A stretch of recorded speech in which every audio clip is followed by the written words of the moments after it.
Hi viewers, நாங்கள் வந்து village girls cooking சேனல்லேருந்து பேசுகிறோம். இன்றைக்கி வந்து எங்களோட சேனலில் நாங்கள் பன்னீர் பொட்டேட்டோ பிரியாணி செய்ய போகிறோம். எப்படி செய்யலாம்னு பார்க்கலாம் வாங்க. நாங்கள் போடுற ரெசிபியெல்லாம் உங்களுக்கு பிடிச்சிருக்குன்னு நம்புகிறோம். ப்ளீஸ் எங்களோட சேனலை சப்ஸ்கிரைப் பண்ணிக்கோங்க. பன்னீர் பொட்டேட்டோ பிரியாணி இன்னைக்கு சுவையாக செய்கிறோம், செமையாக சாப்பிட்றோம்.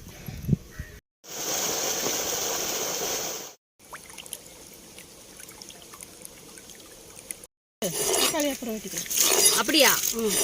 அப்ப நான் இன்னொரு பாட்டு படிக்கிறேன். இன்னும் கோடி வரணும், பழக உடஞ்சிருச்சுன்னு அடி விழுந்துரும்.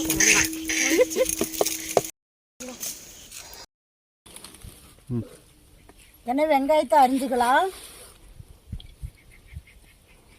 உருளைக்கிழங்க இப்படி தோல் சீவி எடுத்துக்கலாம். புதினாவை கிள்ளிக்கலாம், கிள்ளி எடுத்துக்கலாம். புதினாவை கிள்ளுனா வலிக்காது? வலிக்காது. கிள்ளி பார்க்கலாமா? வேண்டாம் வேண்டாம், கூடு சொரணை எதுவுமே இல்லை, அதனாலதான் கிள்ளுனா கூட வலிக்காது. உருளைக்கிழங்கு வந்து இந்த மாதிரி கொஞ்சம் பெரிய பெரிய பீஸா போட்டுக்கலாம். அப்பதான் சாப்பாட்டுல வந்து கரையாம இருக்கும். தக்காளி இந்த மாதிரி நீல வாக்குல நல்லா நைஸா கட் பண்ணிக்கலாம்.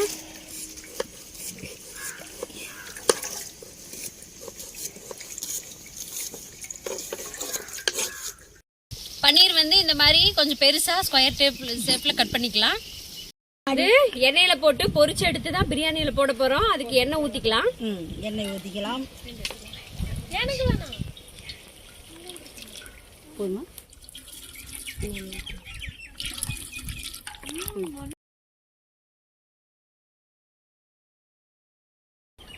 எண்ணெய் காஞ்சிருச்சு. பன்னீரை வந்து இப்ப பொரிச்சு எடுத்துக்கலாம். பன்னீரை வந்து ரொம்ப நேரம் எண்ணெயில் விட்டா ரப்பர் மாதிரி ஆயிரும். கலர் மாறினோன்னு எடுத்துக்கலாம்.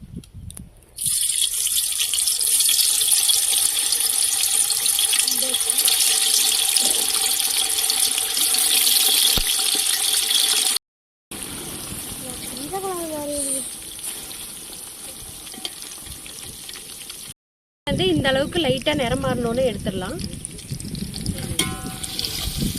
வேற பாத்திரத்துக்கு மாத்திக்கலாம்.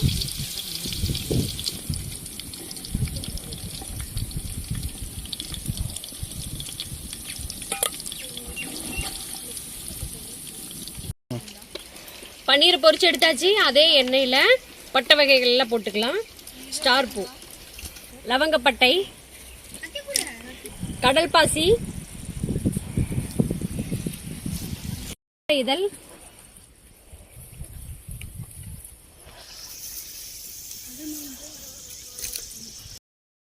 பிரியாணி இலை போட்டுக்கலாம்.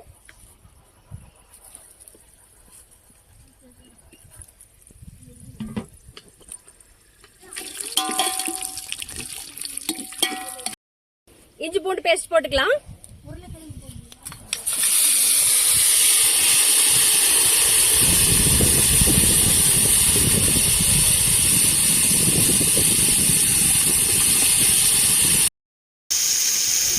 பெரிய வெங்காயம் அரிஞ்சு வச்சிருக்கோம், அது போட்டுக்கலாம்.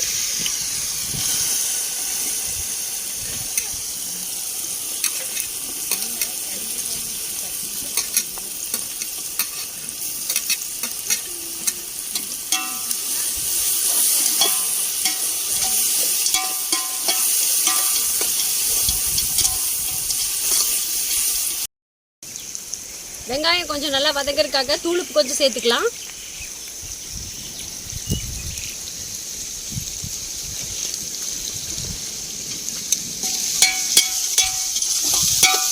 மட்டும் கொஞ்சம் நேரம் எடுத்து வச்சு கொடுங்க. கோணையா இருக்குது, கோணையா இருக்குதா? கொஞ்சம் நேரம் வச்சு கொடுங்க. சர்வீஸ் பெரிய பெரிய விரவை வச்சு அடிச்சு விட்டாங்க. நல்லா எரியுது. நல்லா நாம உங்களை கொண்டு வந்து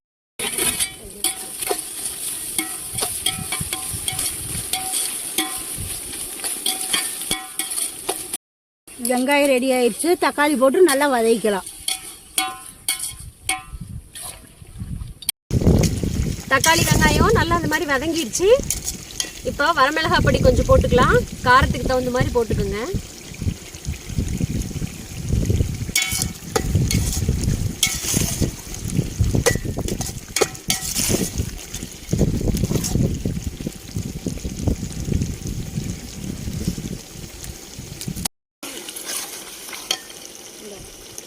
அடுத்து புதினா போட்டுக்கலாம்.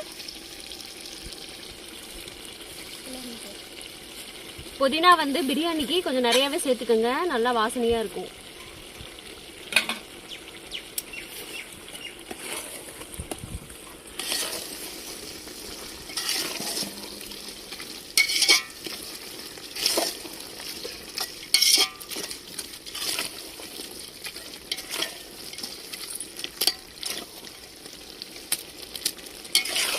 பாருங்க எப்படி கலர்ஃபுல்லா இருக்கு. வரமிளகாய் தூள் போட்டது நல்ல கலரா வந்திருக்கு. புதினா போட்டு 2 நிமிஷம் வதங்கிடுச்சு. இப்போ வந்து தயிர் சேர்த்துக்கலாம்.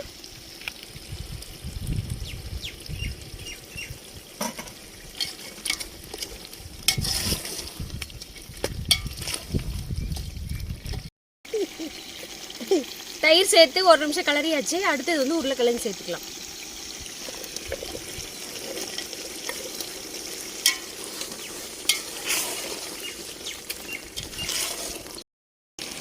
ரெண்டு நிமிஷம் தட்டு போட்டு மூடி வச்சிடலாம்.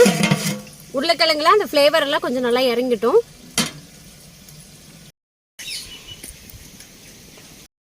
உருளைக்கிழங்கு போட்டு 2 நிமிஷம் ஆயிடுச்சு. அடுத்தது வந்து பன்னீர் சேர்த்துக்கலாம்.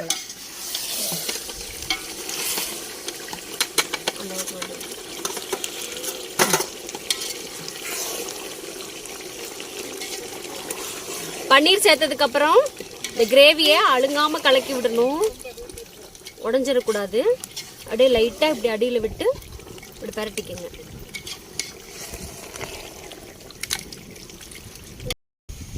பன்னீர் போட்டு 2 நிமிஷம் ஆயிடுச்சு.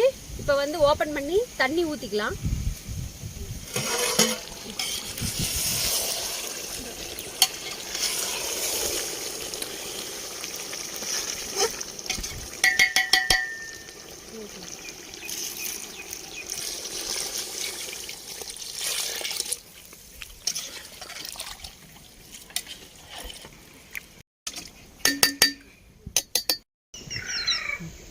தண்ணி நல்லா கொதிச்சிருச்சு.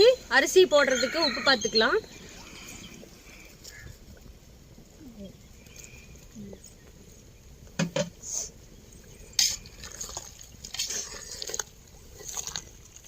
தண்ணி கொதிச்சிருச்சு, அரிசி போட்டுக்கலாம்.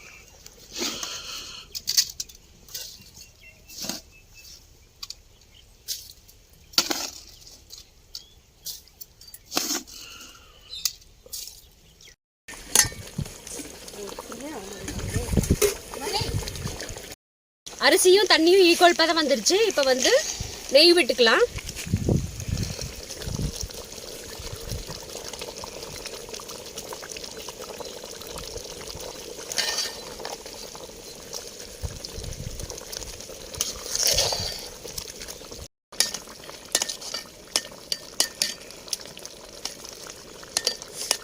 கட்டு போட்டு மூடி தடலெல்லாம் வெளியில் இழுத்து விட்டு தம் போட்டுக்கலாம்.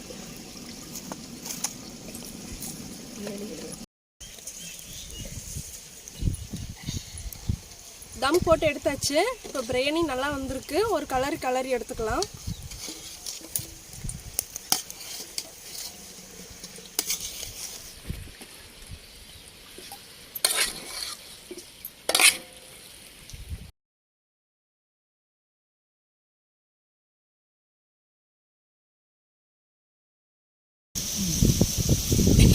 பன்னீர் பிரியாணி நாங்கள் நினச்ச மாதிரியே சூப்பராக வந்திருக்கு. பன்னீர்லாம் நல்லா சாஃப்டாக அந்த மசாலாலாம் உள்ளே நல்லா இறங்கி அருமையாக இருக்குது சாப்பிட்றதுக்கு. பிரியாணி வந்து டோட்டலாக சூப்பராக வந்திருக்கு. பன்னீர் பிரியாணி சூப்பராக இருக்குது. பன்னீர் பிரியாணி சூப்பராக வந்திருக்குது. சாப்பிடுறேன். இப்போ நான் என்ன சொல்றது, நெய் நல்லா மணமா இருக்குது, நல்ல காரசாரமா நல்ல மணமா இருக்குது, செமையா இருக்குது.